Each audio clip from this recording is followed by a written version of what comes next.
Y'all already know what it is. Jay Williams, Let's Live Life, and we're back. They say all inmates use women. You meet a man in prison, he's only talking to you because he's locked up.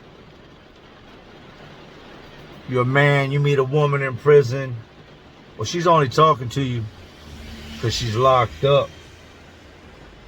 Is there truth to that? Is this a myth? If you're currently engaged in a relationship with somebody that's locked up, when they get out, are they going to do you wrong? No, I know the answers to these questions, man. Let's relive. Had to take a quick break. The rain was coming down crazy, man. I couldn't even hear myself think. So let's jump into this, man. When I was in jail, and I don't know this dude's name because he wasn't my dude, man. He was just a weirdo. We had a guy in there that would do what's called fishing. Let me break fishing down to you. And there's different forms of fishing.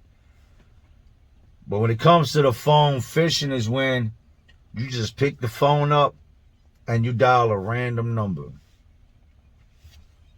Somebody accepts. Hey, who's this?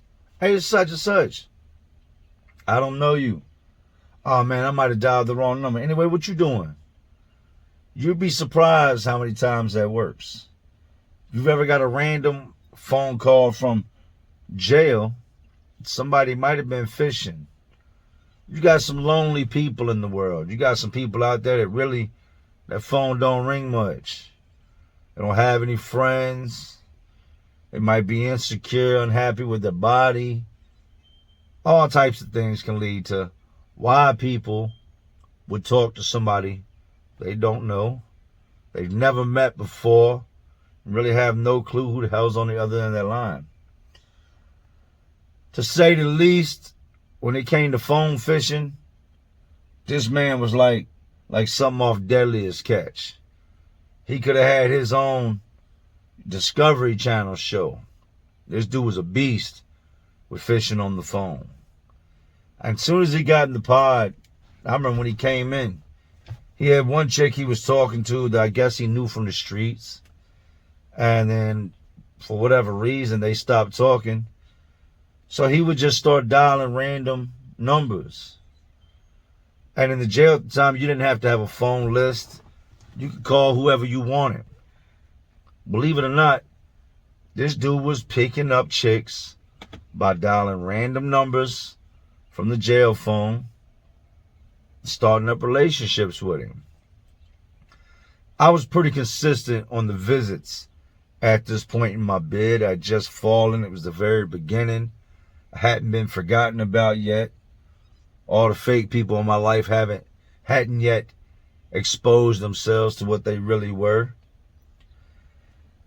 So dude is getting visits left and right. And I'm thinking that since he's just meeting these random chicks that he's dialing numbers on, that you're going to go over there and it's going to be like Jabba the Hutt or Chewbacca or just some, crazy looking woman coming to see him. And there were.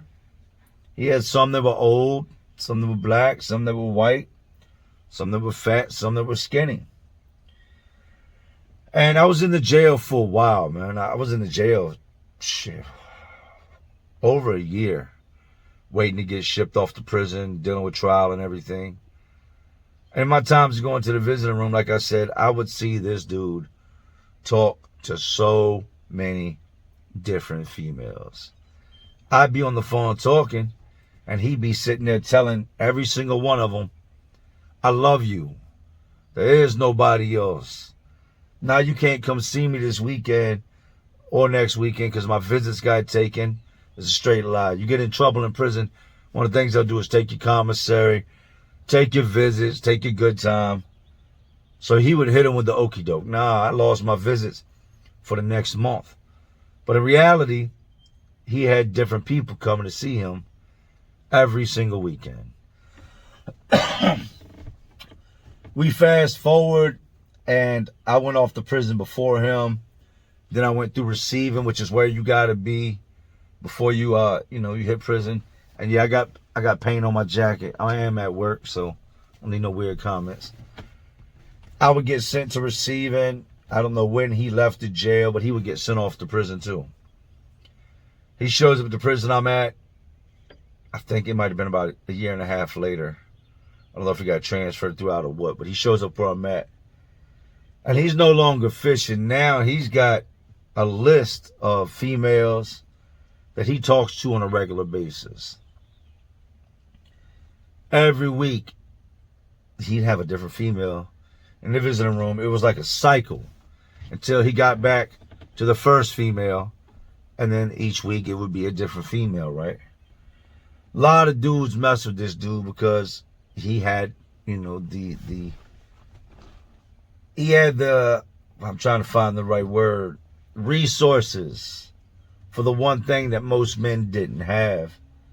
And that was females. So guys would be like, hey, homeboy, put me on, man. I know you're one of them girls, got a girlfriend or a sister or a cousin. She knows somebody. That's very common. And he would do what he could. He would put several dudes down with these women's, friends and stuff. Sisters, whoever it might be. He'd hook his homeboys up. So he had a pretty good, size of dudes that messed with him. He didn't have a lot of time. He goes home, and I remember when he left, he was supposed to be getting picked up by this one girl, and his homeboys told him, I'm going to hit you up tonight, I'm going to hit you up tonight, I'm going to hit you up tonight, right? So he's like, yeah, call me tonight, hit me up on the number I gave you. So he leaves out. I don't think nothing else about the dude, right? I'm like, whatever, one less dude holding up the phone line. Good riddance, right? Plus, he's a whole entire piece of shit. He's a skis ball. He's using people, not the type of people I like. You know what I mean? I don't like people that con people or get over on people. His people call him at night.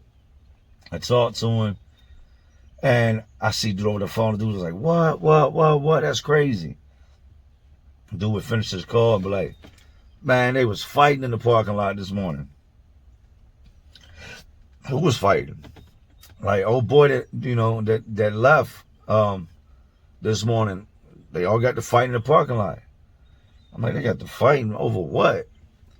Several of these females had showed up to pick him up on his go-home day, on his release date, on the day that he walks out of prison. He's got one girl that's supposed to be coming to get him. And he had told these other girls, oh, no, don't worry about it. I'll find a ride, or my mom's coming to get me, or whatever. Well, some of these girls are excited and they want to meet him for the first time, like outside of prison, outside of a prison visiting room, whether it just be for a brief hug or, well, you can ride with me. He walks out the door, and there's the one girl that he's got waiting on him to pick him up. And there's a couple other girls out there that just decided to show up. Maybe their spider senses got to tingling. Maybe they were thinking, nah, this seems too good to be true. You know what I mean? This dude's got to have other females. And they all get into it. The craziest part was the girls didn't get to fighting with each other. These girls have been out in this parking lot a couple hours now prior to him getting there. They had all walked in and asked if you've been released yet. And in doing that, they ran across each other. They all figured out they had been tricked. They all figured out that this guy had been lying to them all. They all talked about how he just randomly called my number one day and I accepted, and we've been talking ever since. So rather than them fighting each other, the guards ended up having to break up this big-ass fight that took place in the parking lot because they commenced to whooping his ass outside the prison. I know it sounds crazy, but it's straight facts. So if you get a random call from somebody, you don't know who it is, and you do decide to accept, and then they say, hey, well, what's up with you? You know what I mean? Even though I don't know you, I'm not a bad dude, you got a minute to talk. You might want to put some time into thinking twice before you start to have that conversation. All right. So with telling that story, what I don't want any of y'all to do, don't do this. Don't get on the phone if you got somebody locked up and start accusing them of talking to other people. Don't start accusing them of cheating on you. Don't make their time any harder than it has to be. If you can't go see them, don't automatically assume that what I just told you was what's going on. I'm not trying to make anybody's time harder than it's got to be while they're locked up or dealing with what's going on. I'm not trying to stress anybody that's in a relationship with someone that's locked up, because this is not everybody. You know, get on the phone, have your conversation, look for the little red flags. If something pops up and, you know, it draws your attention, then pay attention to it. I've met a lot of dudes that used women. Hey, man, my TV broke. You're not going to believe this. My TV fell off the counter.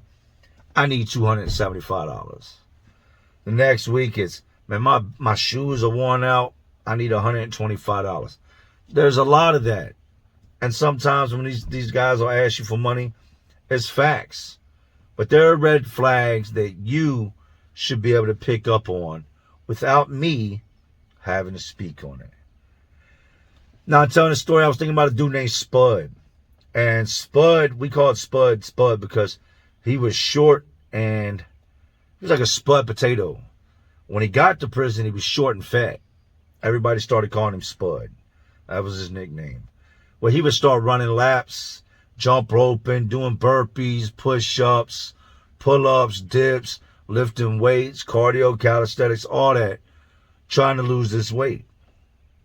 And Spud did. Spud slimmed down. Spud became muscular, but Spud was a short man, maybe 5'4", 5'5", with, you know, a pair of boots on.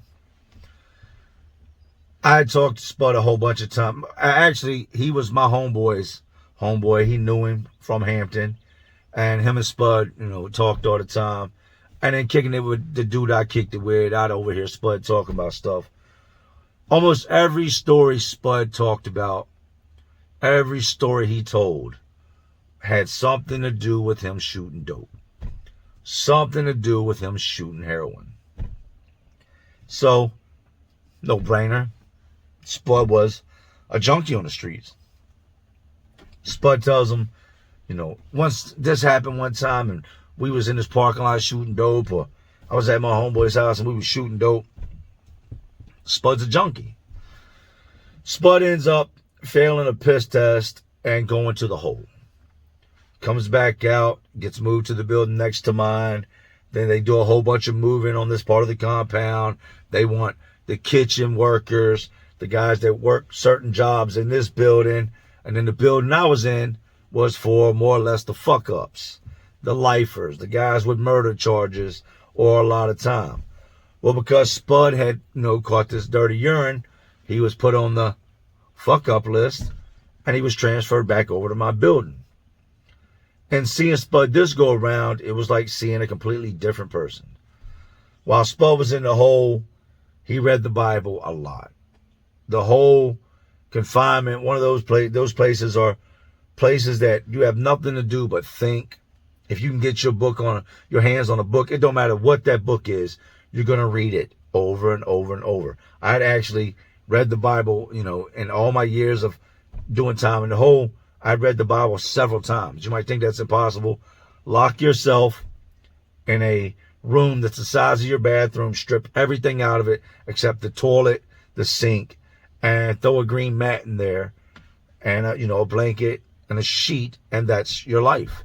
Now toss a Bible in there and live in there for the next year and tell me how many times you read the Bible. Once Spud's time in the hole, he got his hands on the Bible and he turned his life around. Spud became religious. It was no more telling stories about dope. He didn't really tell stories about, the streets. He switched up his whole circle of guys he hung out with.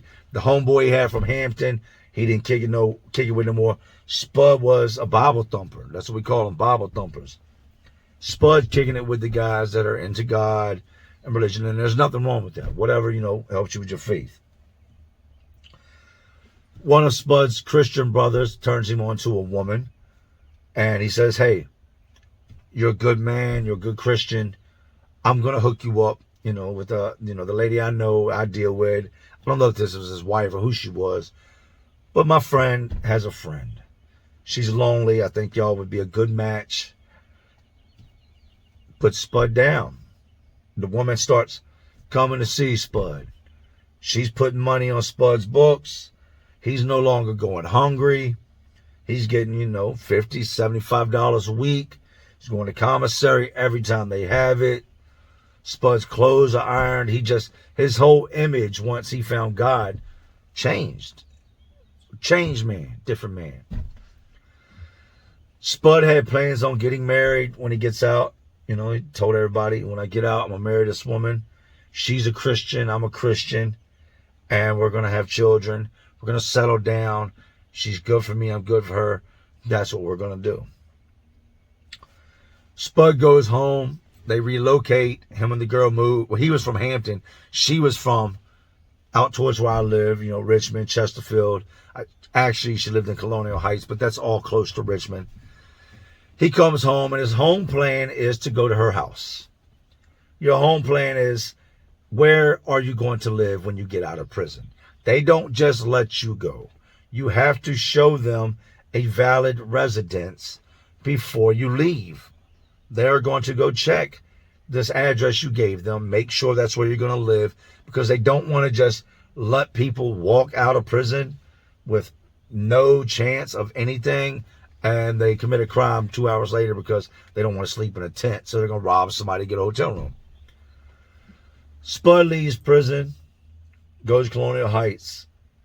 This woman, she picks him up, he goes out there to live with her, and they get married. His Christian brothers will be bragging, Spud's doing so good. I'm so proud of him. He's married now, lives a normal life. He goes to church. Womp, womp, womp. All this lasted, for a good while. He continued to read the Bible, became a member of the church. His wife, she's deep into the church. They do their thing.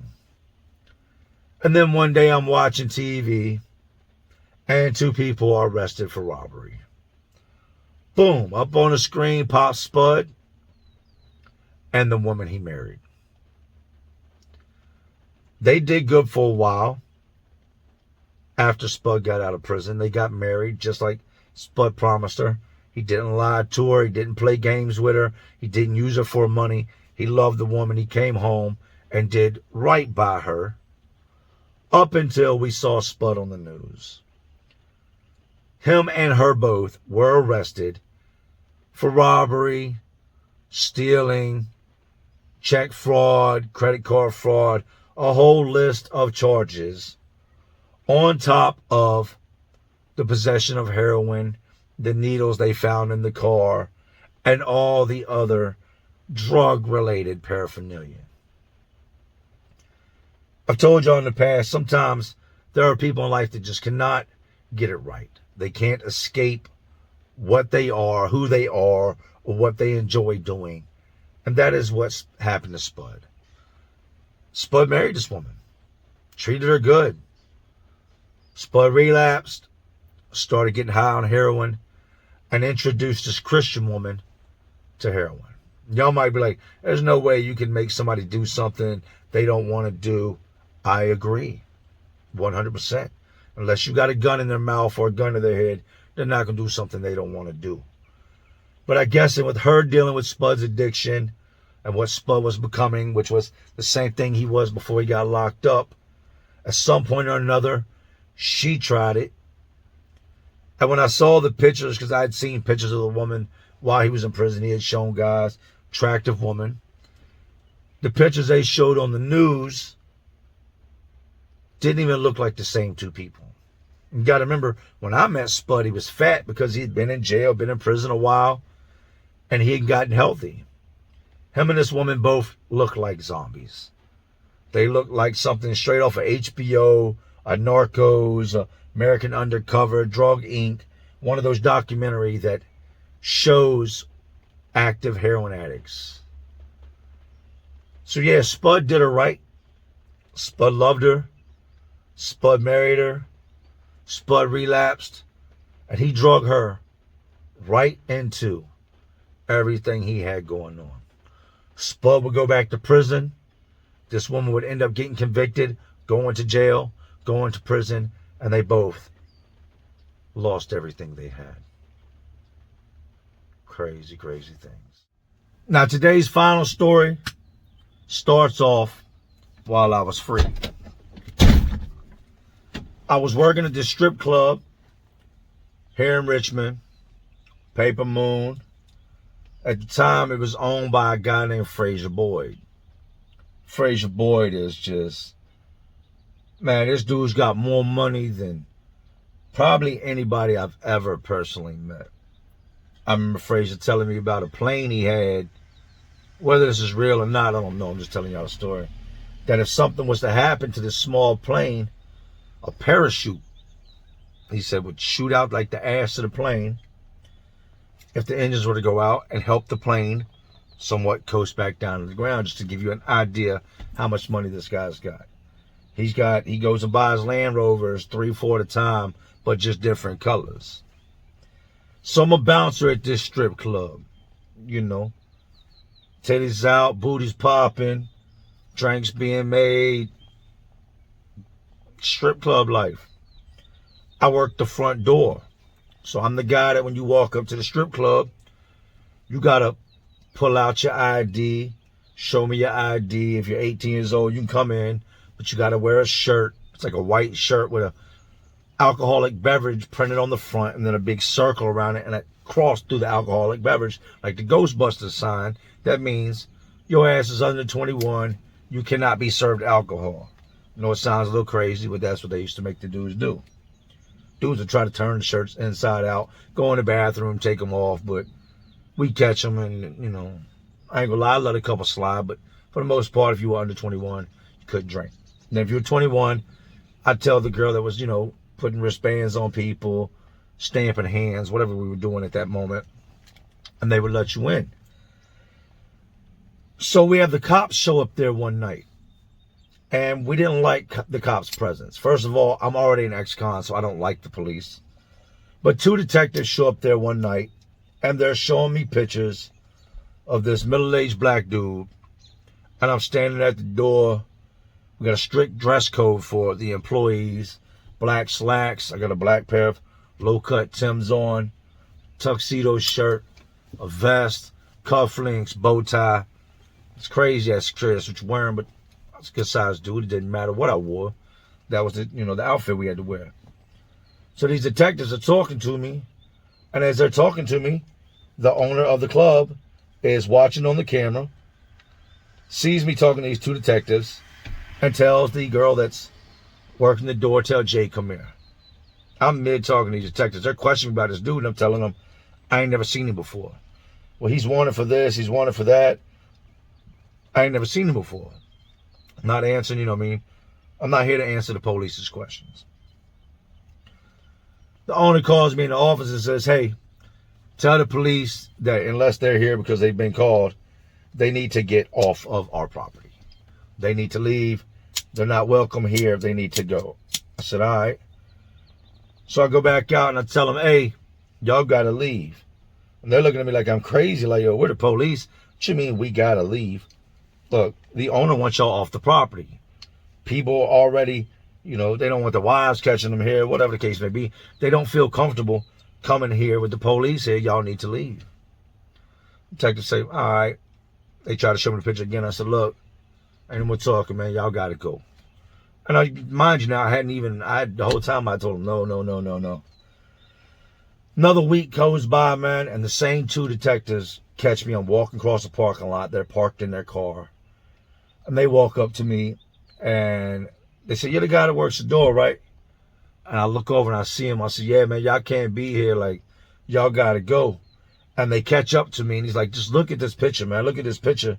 And I'm like, I don't need to look at nothing, man. I'm not helping y'all in y'all's case. I'm not the police. I ain't no snitch. I ain't seen nobody. They were like, so you're telling us you're not going to let us know if this man has been in the club, if you've seen him in the area or the gas station? This man killed a school teacher.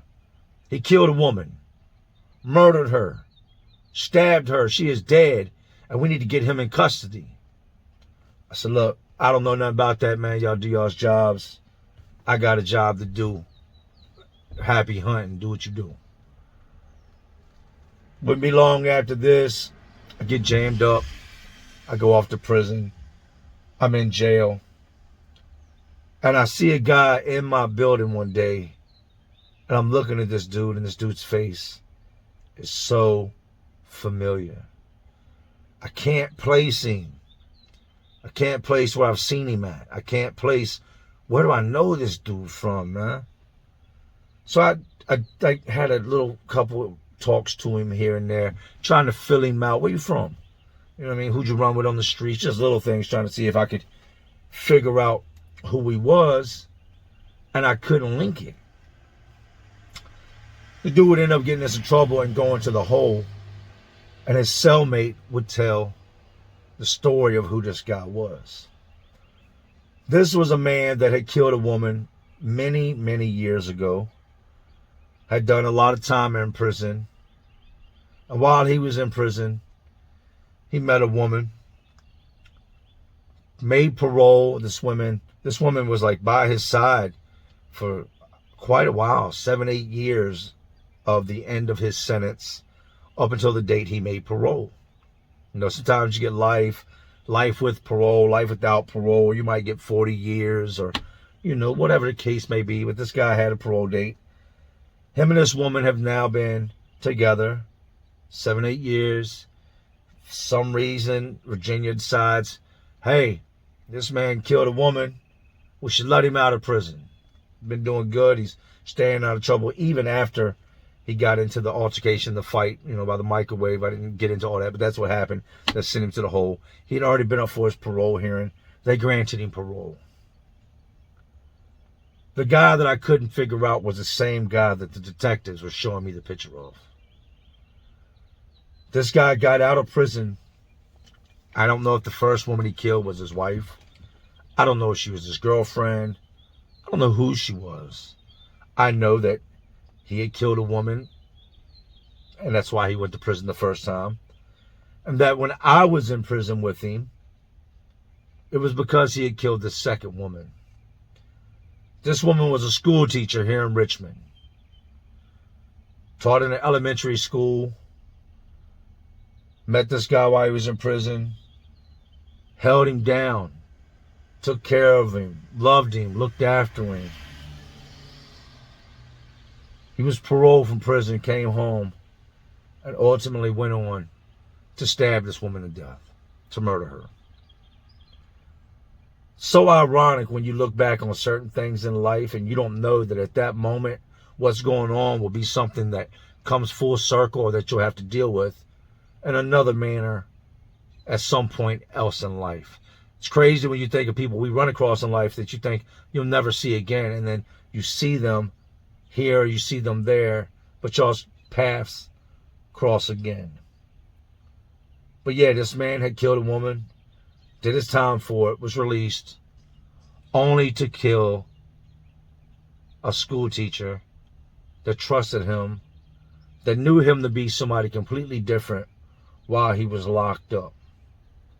I guess some zebras just can't change their stripes.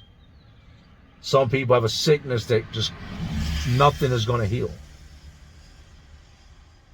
I stood there looking at that picture that night, standing at the door, telling these detectives, y'all need to walk off. I can't answer no questions, man. I don't know nothing about that. Not knowing that the man they were looking for was a man that I would ultimately end up in prison with. Shit's crazy, man. Now, this is part 1 to dating while locked up. Can you trust somebody that's locked up? This is the precursor to part 2. This is the bad. These are not good stories. I mean, it is what it is. It's the truth. I'm going to do a part 2 for all you love fanatics. For all you people that like the happy endings. I had a happy ending. Met my wife while I was in prison. Went on to marry her. We have a son. We have a great life. So there will be a part 2 on the good parts of dealing with somebody locked up, meeting somebody locked up, what can happen afterwards. But this is more or less the brutal honesty of what some of these guys do and are capable of. And like I told you, it's not all of us. I fall in that category. Met my wife while I was locked up. Married my wife. Good to my wife. Child with my wife. House with my wife. Cars with my wife. Life with my wife. You know, I'm a good man. But not everybody's a good person. But we will do the part 2. So anyways, y'all already know, man. These institutions, correctional facilities, detention centers, jails, they're all just crazier worlds inside of this already crazy world we live in. And as always, y'all know what I'm doing. I'm just trying to keep y'all entertained. Are you not entertained? And like always, this is Jay Williams. Let's live life. To all my real ones. And there are some real ones watching. Because y'all still watching me. Y'all know how we do, man. Salute.